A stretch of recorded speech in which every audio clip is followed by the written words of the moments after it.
Ay. Buenos días a todos. Gracias a Dios que podemos tener este tiempo juntos.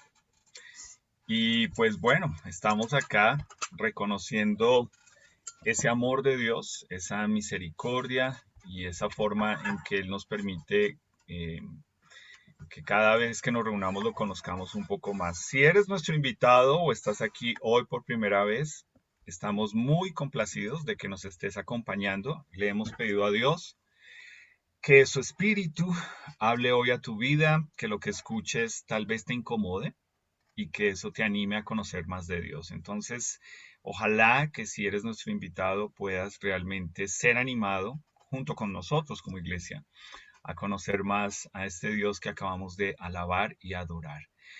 Y lo que hemos hecho es que comenzamos este mes y pues estoy con una nueva serie. La serie se llama Enemigos del Corazón y lo que estamos viendo, hace 8 días pusimos la base, es que el, tenemos a nuestro corazón, que es obviamente de donde nosotros nos dice la palabra de Dios que proceden todos nuestros deseos y todas las cosas. Y lo que sucede con nuestro corazón, un momento porque esto se me devolvió, es que lo que nos dice la palabra de Dios es que nuestro corazón es engañoso y es perverso. Entonces, eso es importante cuando lo ponemos de base porque uno de los errores que a veces cometemos es que nos dejamos llevar por nuestra emoción, por nuestro sentir e interesantemente, también los pensamientos están influenciados por ese corazón perverso que les pone una emoción. Entonces, tal vez tú seas una persona muy racional, muy lógica. Bueno, tu corazón también te engaña en eso. Bueno, ese es uno de los problemas. Entonces, lo que nos dice el Señor Jesús es que de nuestro corazón, de dentro de nuestro corazón, sale lo que nos contamina. Y Él nos dice que salen los pensamientos, los hurtos, el homicidio, el adulterio, la fornicación, los falsos testimonios, las blasfemias.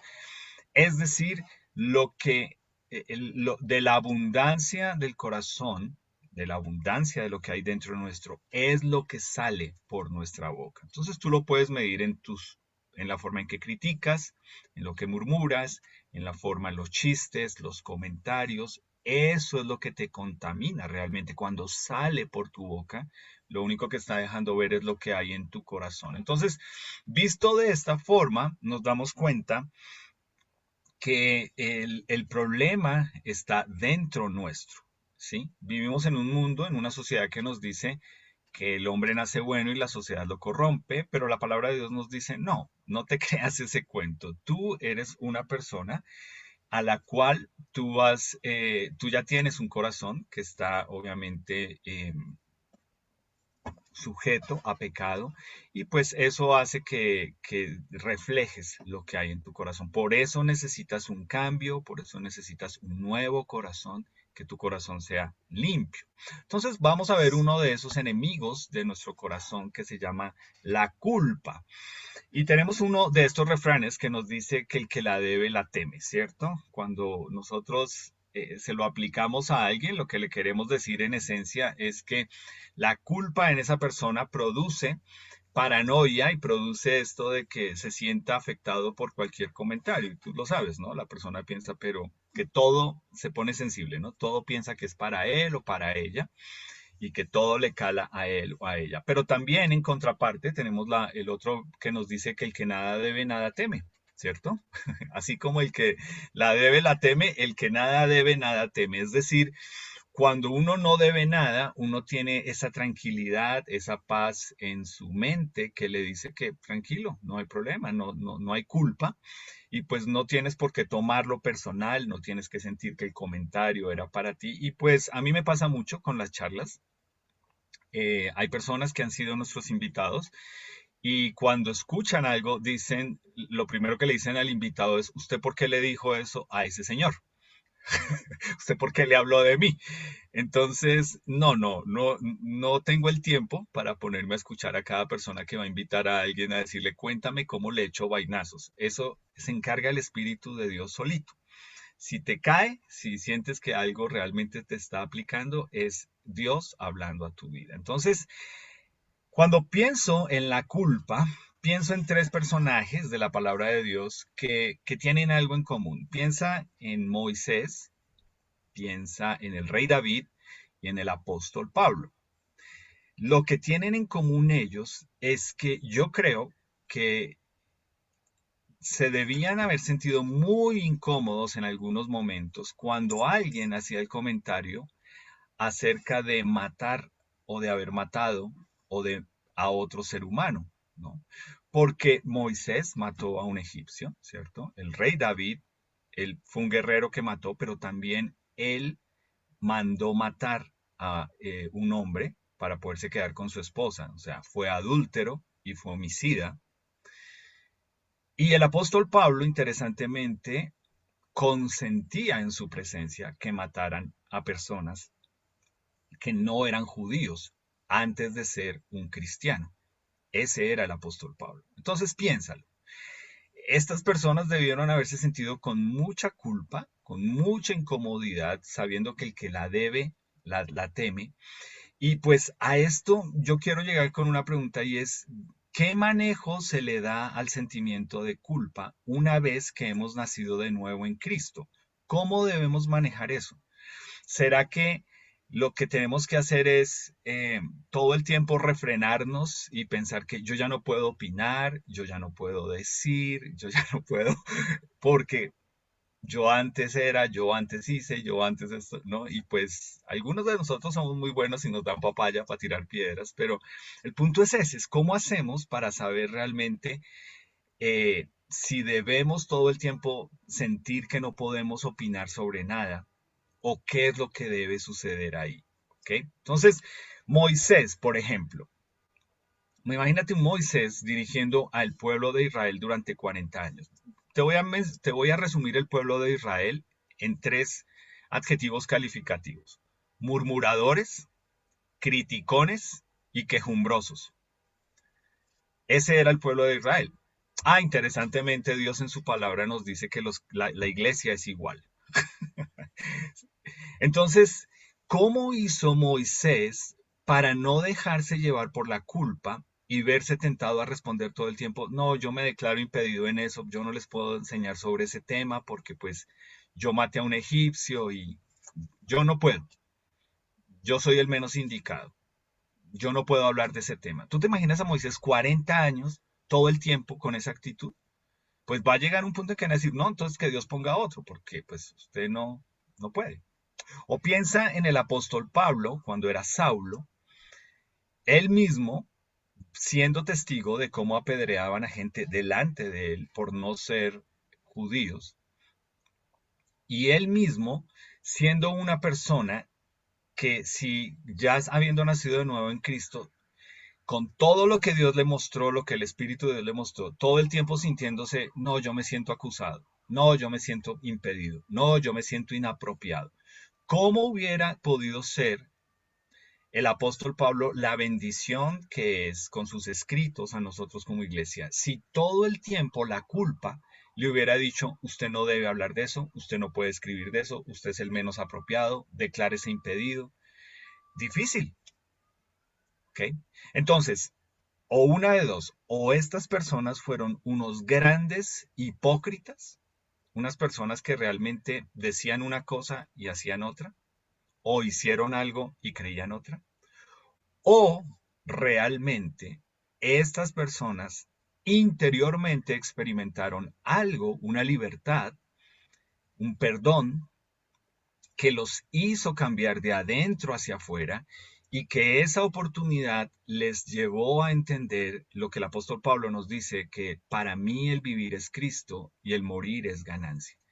Y ahí es donde está el cambio. Cuando Cristo obra eso en nuestro interior, esa nueva oportunidad que nos da, esa segunda oportunidad que nos da, entonces es para aprovecharla, vivirla y enfocarla en Jesús, ya no en nosotros. Yo ya tuve una oportunidad de vivir en mi carne, ahora debo vivir para Cristo. Entonces vamos a hablar de este pecado, que es la culpa, y pues lo que debemos entender con respecto a la culpa es que el peligro es que se quede solo como una emoción a la que no le damos manejo y a la que simplemente está ahí en nuestro corazón, a veces muy convenientemente decimos, no, yo no puedo por esto, o a veces nos sentimos impedidos. Y pues es como si le echáramos tierrita, ¿no? Que es como algo en lo que somos muy buenos. Muchas personas han aprendido erróneamente a que así se manejan la resolución de problemas. Es échele tierrita y sigamos para adelante. Y pues así no se solucionan los problemas. Y menos las emociones que son pecaminosas en nosotros. Entonces, por lo menos Dios en su palabra, el manejo que nos dice en Romanos 14 es que cada uno de nosotros le va a dar cuenta a Dios de sí mismo. ¿Ok? Entonces, me parece importante arrancar con eso. Porque, claro, hay personas que dicen, yo solamente, Dios es mi juez. Uy, bueno, entonces ojalá te encuentre bien parado ante Él porque es lo que Él va a hacer. Él va a pedirnos cuentas de nuestra vida. Y cuando Él nos pide cuentas de nuestra vida, el peligro es que no tenemos en cuenta lo que nos dice en Santiago. En Santiago nos dice que uno puede creer que cumple 9 de 10 mandamientos, digámoslo así, pero con el solo hecho de incumplir uno, es como si incumpliera los 10. ¿Entiendes? O sea, cuando tú quieres justificarte ante Dios por tus propios medios, lo único que haces es revolcarte en tu pecado y untarte más de pecado. O sea, no te estás limpiando. Entonces, por lo menos de esta forma, cuando lo vemos ante Dios, nos damos cuenta que el manejo de la culpa como pecado le debemos dar un manejo con respecto a lo que Dios nos muestra en su palabra. Entonces vamos a leerlo en el libro de Levítico, capítulo 6. Si quieres, tú lo puedes apuntar. Que desde la antigüedad, ¿qué fue lo que Dios propuso y ordenó al pueblo de Israel hacer con respecto al manejo de la culpa? En Levítico 6, versículos 6 y 7 nos dice, y para expiación de su culpa traerá a Jehová un carnero sin defecto de los rebaños, conforme a tu estimación, y lo dará al sacerdote para la expiación.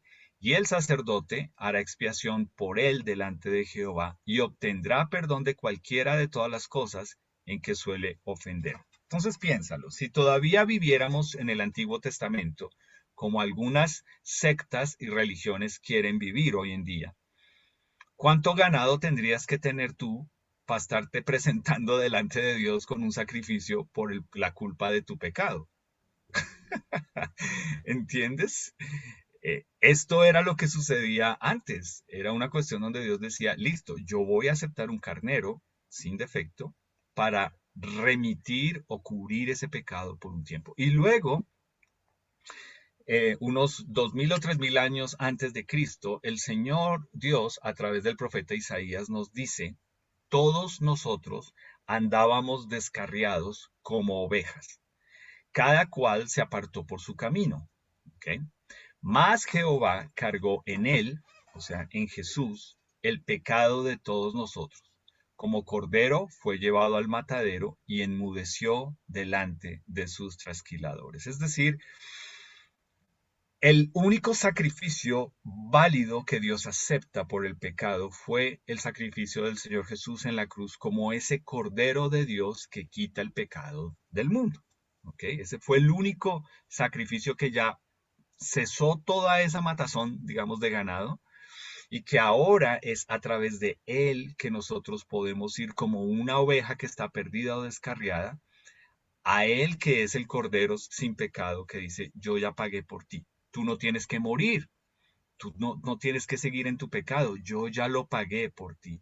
Problema es que como no le creemos esto a Dios, o cuando uno escoge no creerle esto a Dios, el manejo que uno le da a la culpa, en vez de realmente ser el que Dios pide, termina siendo más bien un manejo en que es más como remordimiento. Entonces piensa ahí, ¿qué entiendes tú por la palabra remordimiento?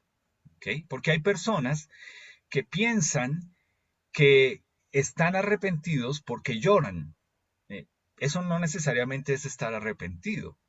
Lo que significa la palabra arrepentido en el Nuevo Testamento y bueno, en el Antiguo Testamento es una palabra que hoy en día la gente que enseña coaching la ha tomado para ellos, porque resulta que es la palabra metanoia, que significa cambio en la forma de pensar. Pero de la forma sin Dios es como llene su mente de una serie de conceptos humanos y ya, cambia su forma de pensar. Pero en el fondo eso va a generar remordimiento, porque el remordimiento es algo que tiene es una emoción que tiene tres otras emociones: tristeza, dolor y temor, ¿cierto? Y es cuando uno realmente no ha manejado bien su culpa y cuando ese manejo inadecuado de la culpa lo que hace es que yo explote o manifieste de otra forma mi culpa, mi remordimiento, el hecho de que no he sentido que he sido perdonado, liberado de eso. Entonces, léelo conmigo. Mira lo que dice en 2 Corintios 7:10 nos dice, la tristeza que según Dios produce arrepentimiento para salvación. Es decir, es necesario que frente a quien eres tú por tu pecado ante Dios, produzca en ti una emoción que dice, me duele, me pone triste verme ante Dios. Pero nos dice que es para un arrepentimiento, o sea, un cambio en la forma de pensar, un cambio en la forma de vivir. Eso es lo que hace el arrepentimiento. Cuando no es arrepentimiento, sino remordimiento, que, nos dice que la tristeza de este mundo produce muerte, ¿sí? Ese es el arrepentimiento. El arrepentimiento es cuando una persona cree que la forma de manejar esa culpa o ese dolor que ha generado es simplemente eh, a su manera, ¿sí? Echándole tierrita, diciendo, ay, sí, bueno, sí, ya, eso ya pasó, ya dejémoslo allá. No, así no se va a solucionar, porque el problema del remordimiento es que la persona todo el tiempo lo que piensa es cuándo me van a descubrir. Y cuando lo descubren, lo que siente es, por su orgullo, miedo a las consecuencias, pero no satisfacción o, digámoslo así, descanso de decir, listo, ya me puedo liberar de esto. Ahora, ¿qué hace una persona cuando vive con remordimiento? Pues básicamente se aleja de Dios y se aleja de las personas. Y tú y yo sabemos que hay cualquier cantidad de familias donde por la culpa, por el pecado, simplemente llevan 10, 15, 20, 30 años sin hablarse, tratándose mal, hablando mal unos de otros, simplemente porque esa es la forma como han entendido que se resuelve ese pecado. Y pues al final de cuentas la persona termina diciendo, y es que Dios tampoco me ama, ni a mí me interesa amar a Dios.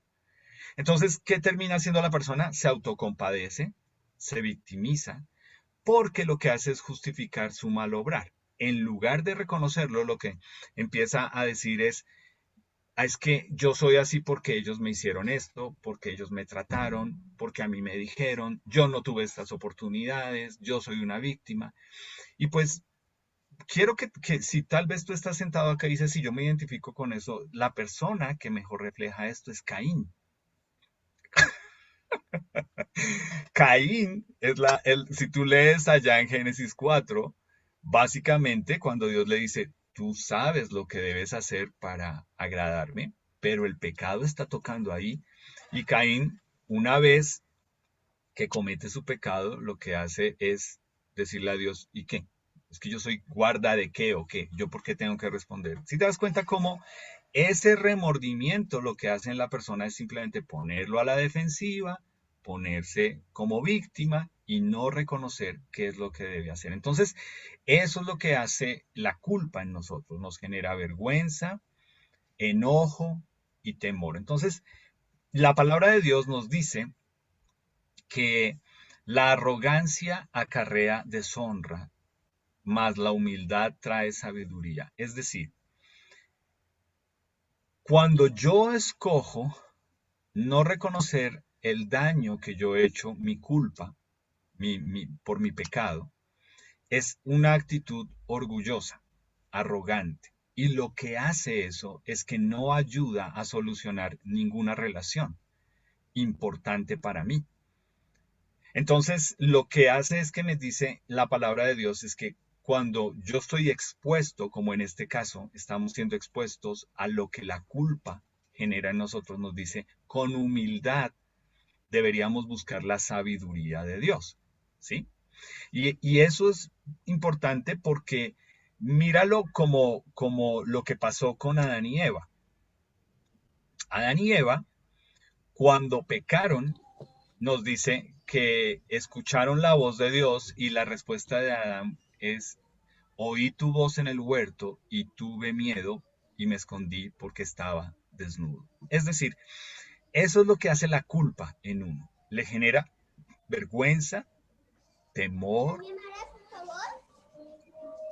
Ya te voy a perdón. decir, Entonces lo que pasa es que eso es orgullo, ¿sí? Nosotros, como buenos colombianos, eh, tenemos, y esto es de muchas culturas, hay otras culturas que también lo tienen. Cuando uno todo el tiempo está diciendo, ay, qué pena, esa pena es orgullo. Si quieres podemos hablar de eso después, pero esa pena es orgullo, es tu orgullo. Y es tu orgullo al temor, al rechazo o a la vergüenza o a cosas, ¿sí?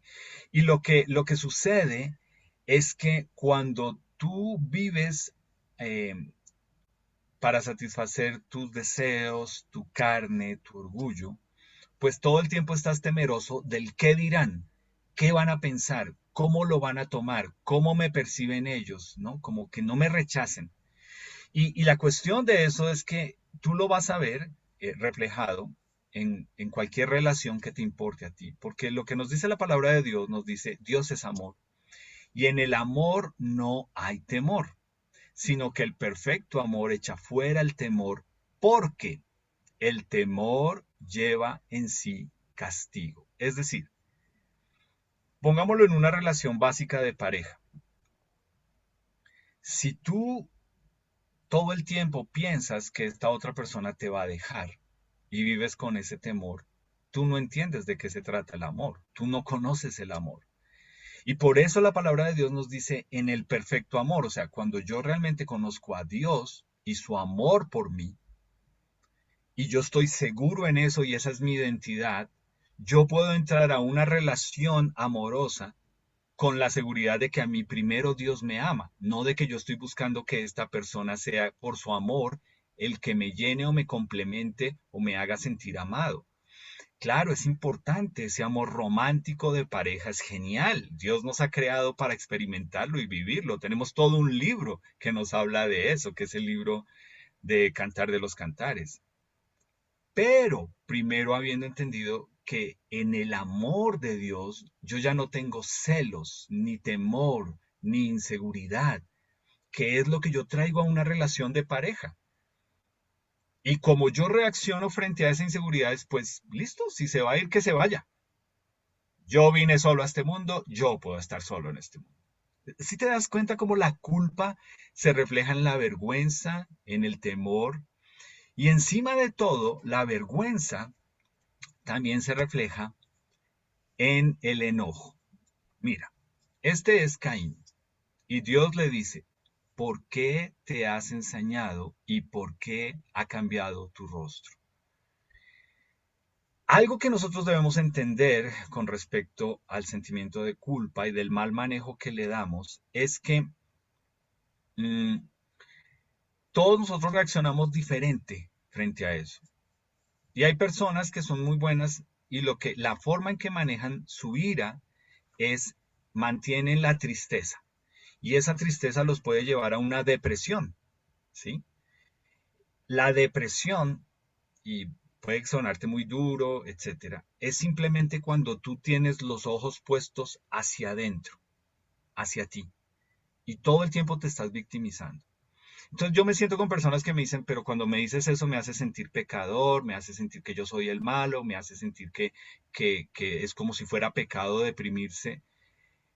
Es lo mismo que airarse. Airaos, pero no pequéis, ¿sí? Tú puedes sentir dolor, tú puedes sentir tristeza, claro, te duele y te afecta emocionalmente. El problema es en qué conviertes eso. ¿Lo conviertes en adoración para buscar a Dios o lo conviertes en idolatría para tus emociones, para victimizarte? Es que a mí no me quieren, es que a mí me toca muy duro, es que en esta vida yo, y todo el tiempo eso es lo que se convierte. Y aquí está Caín. Te lo estoy poniendo con un ejemplo fuerte para que lo entiendan. Este es Caín. Caín dice que se entristeció. ¿Y sabes en qué convirtió esa tristeza? Porque hay gente que convierte su dolor primero en tristeza y luego en ira. Y esa ira lo llevó a matar a su hermano. Y tú y yo conocemos, si no es que eres tú, personas que se levantan y parece que hubieran desayunado, ¿cómo se dice? Alacranes. No se les puede hablar, no sé, todo el tiempo de mal genio. Y el problema es porque la forma en que han aprendido el dolor o que han escogido manejar el dolor es con ira, con enojo, con prevención. No me digan nada, para que no me digan nada, para que no me... Y ya, mira lo que se hace, se saca a la gente. No quiero más dolor, entonces yo estoy airado. No quiero, si te das cuenta, o me entristezco y me enconcho en mí mismo y me cierro y pobrecito yo, o me pongo bravo simplemente para que no me sigan haciendo más dolor. Y tú lo notas, ¿cierto? Mira las frases. Pues este soy yo. Y si no te gusta, problema tuyo. ¿Qué estás diciendo con eso? Así manejo yo la culpa, en que te la sigo echando a ti y si no te gusta, pues bueno, mira a ver qué vas a hacer. O aquí lo hemos hablado mucho y es cuando la persona te dice, es que yo soy de carácter fuerte. Y hemos aprendido a la luz de la palabra que cuando tú dices que eres de carácter fuerte, malinterpretado como de mal genio, tú eres un débil de carácter. Entonces te lo vuelvo a repetir. Ser un mal geniado para decir que eres de carácter débil, de carácter fuerte, es mostrar que eres un débil de carácter. Porque una emoción te está controlando a ti y te está mostrando que eres débil en tu carácter. Tu carácter fuerte lo encuentras es en Jesús, no en ti mismo, no en responder diciendo yo soy así de malas. Eso es debilidad de carácter, eso no es un carácter fuerte. Y también tenemos personas que no asumen su responsabilidad y lo único que dicen es no fue mi culpa, yo no tengo la culpa. Y eso es no asumir la responsabilidad. Entonces, visto de esta forma, el problema con la culpa es eso, es o me entristezco o me enojo. Y mira lo que nos dice la palabra de Dios en Santiago 1:20 y por eso lo puse con esta imagen. La ira del hombre no obra la justicia de Dios. Tú lo sabes. Cuando tú te sales de los chiros y gritas y maltratas y encima de todo dices palabras que no deberías, la justicia de Dios quiere decir que tú estás hablando o representando a Dios. ¿Eso representa a Dios? ¿Tus malas palabras? ¿Tu mal genio? ¿Tu bronca? No. Nos dice cuando ese dolor que te produce eso, tú lo manejas como ira y encima de todo, de la abundancia del corazón habla la boca y sale con palabras groseras o con palabras humillativas, nos dice, eso no refleja a Dios. Eso no es lo que Dios quiere. Y todos nosotros, esta va a ser el dilema en el que vamos a estar siempre, es eh, tratar de justificar, pero es que él me dijo, pero ella me dijo, pero me hizo sentir así, pero es que siempre, pero es que nunca, ¿ves? Entonces, este es el problema, mientras uno lo siga manejando la culpa, echándole tierrita a su manera, en sus fuerzas, pues simplemente lo único que uno va a seguir cosechando, recogiendo, es dolor, ¿ves? Y puede ser, por eso tú sabes, tú te conoces, por eso hay personas que si llueve se ponen tristes, si les quedan mal se ponen tristes, si alguien les dijo algo duro se ponen tristes y todo el tiempo esa es la forma de manejar el dolor y es me trataron mal, me dijeron, y se enconchan, y se deprimen, o se pone de mal genio. Entonces quiero que leas conmigo, quiero que por favor busques en tu Biblia cuál es el manejo que se le debe dar a la culpa. A esa culpa que es pecaminosa que te produce o de estar de mal genio y prevenido y mandar a todo el mundo al carajo, o todo el tiempo decir que está triste y que te duele y que nadie te entiende y que va a pasar. Entonces quiero que busques por favor conmigo el Salmo 32, ¿ok? Y en este salmo es muy gráfico lo que nosotros vamos a leer. Y me encanta la forma en que está escrito, ¿sí? En que el Espíritu de Dios guió al salmista a escribirlo. Porque usa unas imágenes muy importantes, muy vívidas. Entonces, mientras lo buscas, te estoy dando tiempo que lo busques, Salmo 32, estamos mirando cuál es el manejo que se le debe dar a la culpa. Ya te mostré. Manejado como remordimiento, como simplemente a tu manera y a que, pues, así soy yo y así se va a manejar, lo único que va a producir es más dolor, más malas relaciones, todo el tiempo. O vamos a ver cómo es manejado a la manera de Dios. Entonces, ¿qué nos dice el versículo 1? Nos dice, bienaventurado aquel cuya transgresión ha sido perdonada y cubierto su pecado. Ahí empieza a aclararse la situación. Nos dice, la palabra bienaventurado significa doblemente feliz. Y pues hoy en día, esa es la búsqueda de este mundo, la búsqueda de la felicidad. Haz lo que te hace feliz, persigue tus sueños, lucha por tus metas. Eso, cuando lo traemos a la palabra de Dios, ¿sabes qué nos dice? Nos dice, la búsqueda de la felicidad comienza cuando tu pecado es perdonado. Eso es chocante. Eso va contra la corriente. Porque lo que realmente te está diciendo es, tienes que asumir la responsabilidad por tu pecado, por lo que sale por tu boca, que viene de tu corazón. Esos pensamientos, esos deseos, eso que piensas después de que peleaste con alguien y la próxima vez le voy a decir esto y si me vuelve a dar papaya le voy a decir y le voy a decir. La búsqueda de la felicidad comienza buscando el perdón de los pecados. Mira cómo lo dice el versículo 2.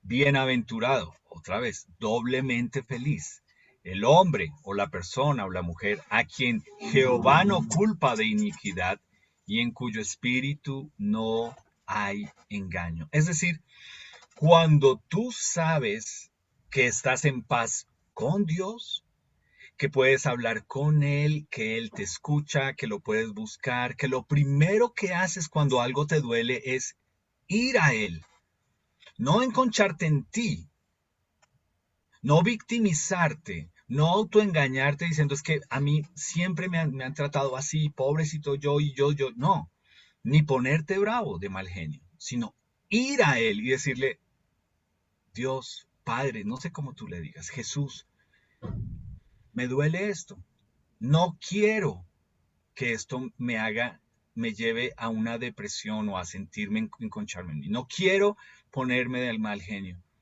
Tú me podrías ayudar, tú me podrías abrazar, tú me podrías mostrar qué es lo que tú quieres de esto. Si te das cuenta cómo cambia y cómo te haría feliz, doblemente feliz, ir a Él.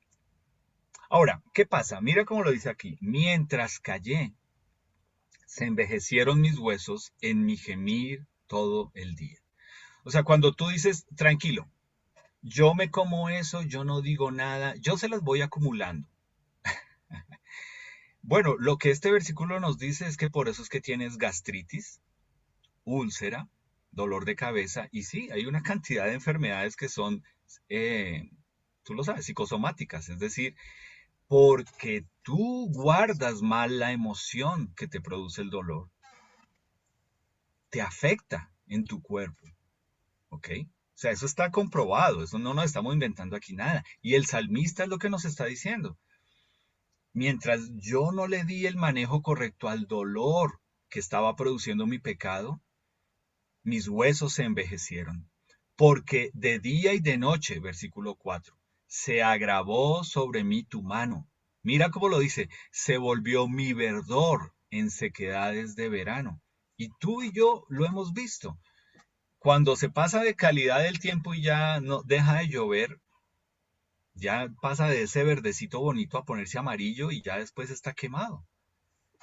Y es de la forma que él está diciendo. Él dice, yo en mi interior no estaba, no sentía ese fluir tuyo, sino que me estaba secando por dentro. Y aquí es donde tú puedes saber qué tan seco estás espiritualmente. Si te das cuenta, tú eres muy bueno culpando a otros. Es que en esa iglesia no saben, o es que el pastor esto, o es que no, tú le puedes echar la culpa a quien tú quieras, a las circunstancias, a la vida, a tu familia, que no hay plata, que todo lo que tú quieras. Pero para que tú vuelvas a sentir que en ti hay esa frescura, nos dice aquí que tienes primero que ver eso que se ha convertido en una mala emoción, en una emoción negativa, como parte de tu pecado. Entonces mira lo que nos dice en el versículo 5. Mi pecado te declaré y no encubrí mi iniquidad. Es decir, ¿cuál es la clave para ser feliz en esta vida? Ponerle nombre al pecado y verlo como Dios lo ve. Mientras tú creas y tú digas, no, pero es que yo no estoy hablando mal de la gente, yo solo estoy diciendo la realidad. Bueno, la realidad con tus palabras y con tus emociones que termina siendo un chisme. Eso significa confesar. Confesar es cuando tú le dices a Dios, Dios, yo veo mi pecado como tú lo ves, no como yo lo quiero seguir justificando. Y en el mundo en que nosotros vivimos es muy fácil justificar nuestro pecado. Porque es que tú sales y te comparas. Ay, pero yo no soy como tal persona. Ay, pero yo no hago lo que hace tal persona. Ay, pero yo no vivo como tal. Síguete comparando con ellos. Si eso es lo que tú crees que es la medida, qué medida tan baja, tan mediocre y tan pobre. Pero cuando tú quieres agradar a Dios, te dice, la medida es Jesús. Cuando te comparas con Jesús, te das cuenta que la clave para ser feliz es ponerle nombre a tu pecado. ¿Por qué? Porque de la abundancia de tu corazón es lo que sale por tu boca. Acuérdate, y nos dice, adulterio y fornicación, es decir, todo lo que tenga que ver con la parte sexual, primero comienza acá y en nuestro corazón. Entonces que tú digas, no sé cómo pasó, si tú sabes dónde pasó primero, tú lo pensaste primero y lo sentiste. No, es que yo no sé por qué me tienen tanta bronca. Bueno, ahí nos dice, porque es que tú primero lo sientes en tu corazón y lo piensas. Y después se te nota cuando le hablas a la persona. ¿Sí te das cuenta? Cuando tú filtras lo que está saliendo por tu boca y te das cuenta que no le agrada a Dios, es que debes confesarlo para poder tener la paz con Él y ser feliz con Él. Y mira lo que Él dice ahí. Dije, confesaré mis transgresiones a Jehová y tú perdonaste la maldad de mi pecado. Ahí es cuando ya se le da el manejo que es y uno pasa de sentirse hipócrita, cínico, impedido todo el tiempo a decir, ¿sabes qué? Lo antiguo pasó. Yo ahora tengo una nueva vida. Yo no soy esa persona. Pero no porque simplemente uno pone en su estado en X red. Si tú crees que yo soy la misma persona de hace un año, tú no me conoces. Eso lo puede poner cualquiera. No.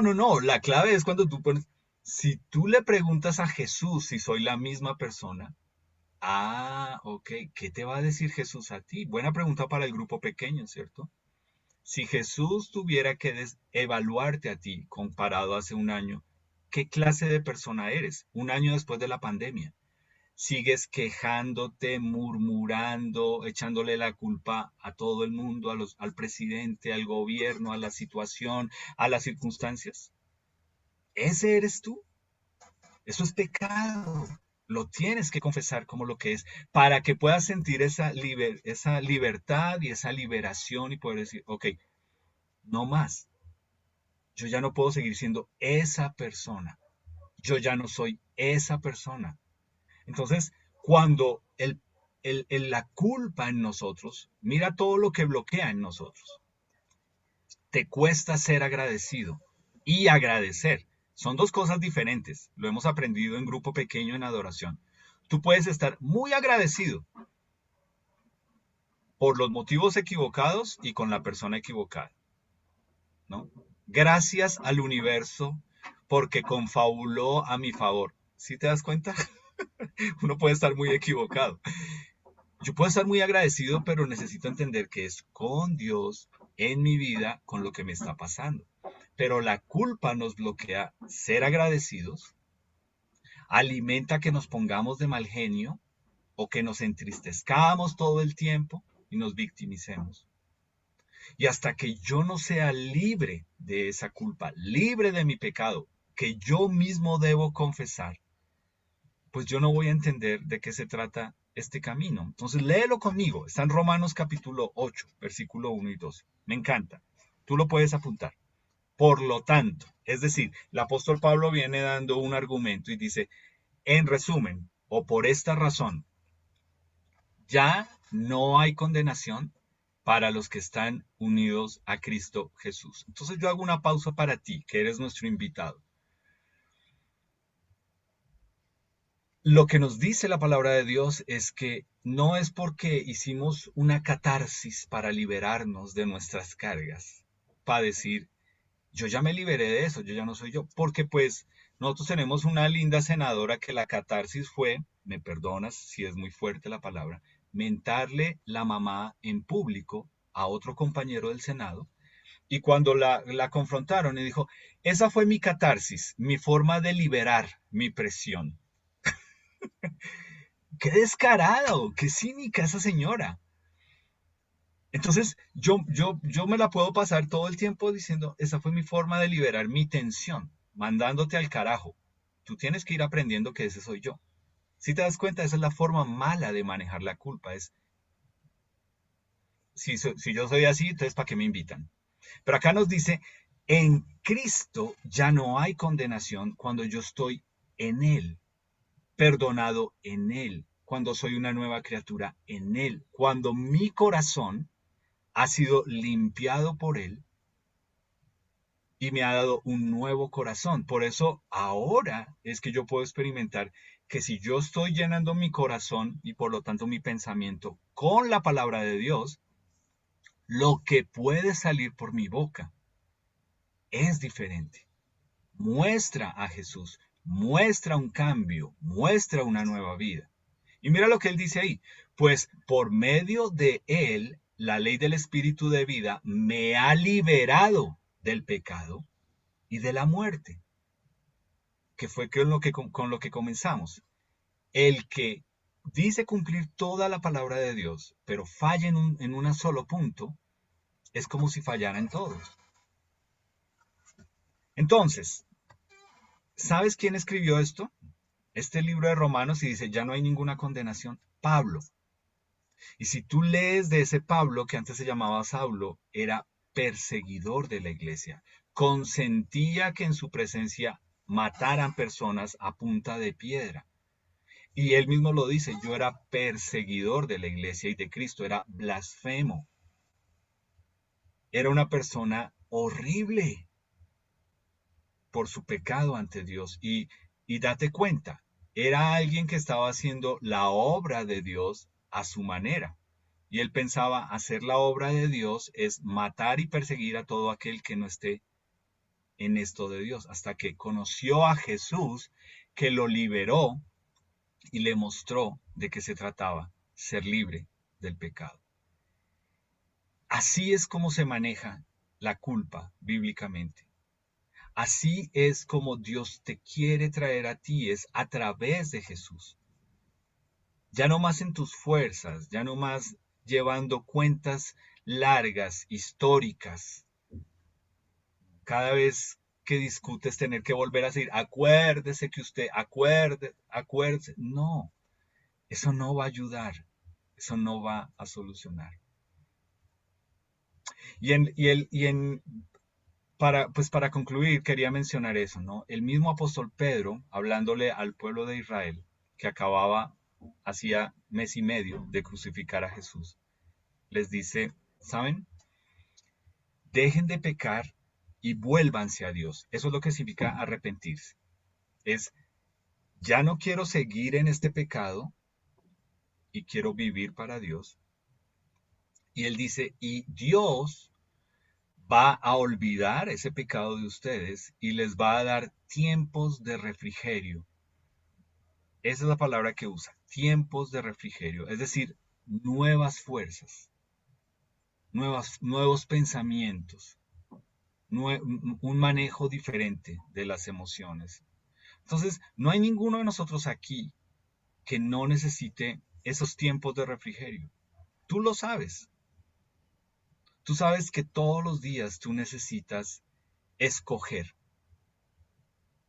O voy a seguir manejándolo con tristeza y con mal genio, o voy a pedirle al Espíritu de Dios que me permita a mí ver mi situación de una forma diferente para agradarle a Él. Esa es la decisión. Así es como se maneja la culpa bíblicamente, poniéndole nombre al pecado, confesándolo y arrepintiéndose y no queriendo volver a Él. Esa es la forma. Es muy sencillo, de dientes para afuera, pero va a requerir de ti un ajuste en lo que tú le quieres agradar a Dios. Y ahí ese ajuste es lo que nosotros llamamos adoración, que tu vida sea para adorar a Dios. Entonces, no sé, cuando tú piensas en todo esto, cómo te sientes hoy, pero te quiero recordar, la tristeza de Dios, cuando nos entristece para arrepentirnos, nos dice que nos trae vida. Pero si simplemente tú te entristeces para seguir lamiéndote las heridas y sintiéndote mal por ti mismo, es remordimiento. Y hay una gran diferencia. Cuando tú estás arrepentido, parte de querer solucionar el problema es eh, un concepto que trataron de meter en nuestro arreglo de paz y es restablecer a la otra persona, pagar el daño. Eso estaba escrito en la palabra de Dios para los judíos. Y por eso es que un saqueo, ¿cierto? Una persona que cobraba impuestos a su propio pueblo y les daba en la cabeza, él dice, si yo tengo que devolverle a alguien 4 veces lo que le robé, lo voy a hacer. Si te das cuenta, porque ahora estaba arrepentido y se dio cuenta de lo que su pecado hizo y quería restaurar a las personas. De eso se trata el manejo de la culpa, de restaurar, de arreglar. No de que hagamos de cuenta que no ha pasado nada. No, eso no es arreglar. Es decir, tampoco borrón y cuenta nueva, no. Es decir, yo voy a demostrar, porque Jesús está en mí, que yo soy una nueva persona, que hay un cambio en mí y que me interesa estar bien contigo, porque estando bien contigo, estoy amando a Jesús. Señor Jesús, gracias por tu palabra hoy. No es fácil mirar a nuestro corazón y no es fácil darnos cuenta, cada uno de nosotros, el manejo que le damos al dolor, Señor. Es horrible escuchar que nos parecemos a un Caín, que se pone triste y el dolor lo maneja con ira, que llegó a matar a su hermano. Y pues es lo que nos dices en tu palabra, que cada uno de nosotros podría llegar a ser ese asesino. Eso que tanto estamos condenando en estos últimos días, Señor, potencialmente está en cada uno de nosotros, Señor. Y es lo que hoy como iglesia cada uno de nosotros necesita reconocer ante ti, Señor. No somos mejor porque estamos detrás de una pantalla viendo a otras personas cometer físicamente lo que hay en su corazón. No somos mejores por condenarlos. Tú nos muestras hoy que realmente tenemos el potencial de ser igual o peor. Pero te alabo y te adoro porque nos muestras también que una vez que lo reconocemos y le ponemos nombre a nuestro pecado, tú nos vuelves a dar esa vida interior. Y somos como ese arroyo y ese árbol, nos dice tu palabra, que está siendo nutrido y que es verde todo el año y que no le afecta la sequía. Señor, tú conoces cada corazón que está aquí, tú conoces qué pecado hay que produce este pecado en cada persona y cómo esta persona necesita venir a ti, ser limpio con tu palabra, recibir tu perdón para reverdecer, que es lo que acabamos de leer en el Salmo. Gracias por eso, gracias porque estás dispuesto a perdonar, a olvidar, a darnos una nueva oportunidad. Y gracias, Señor, por la vida de estos hombres que lo único que mostraron es que tú no tenías a nadie más, sino seres humanos, personas con pecado. Pero estas personas que tú usaste luego vivieron para ti. Y se nota, Señor, en cómo impactaron a su generación. Gracias por eso. Gracias porque nos animas a lo mismo. Gracias, Señor, por nuestra iglesia. Gracias por tu palabra hoy. En tu precioso nombre. Amén. Gracias, my pastor. Familia, Sigue. buenas tardes. Como es un saludo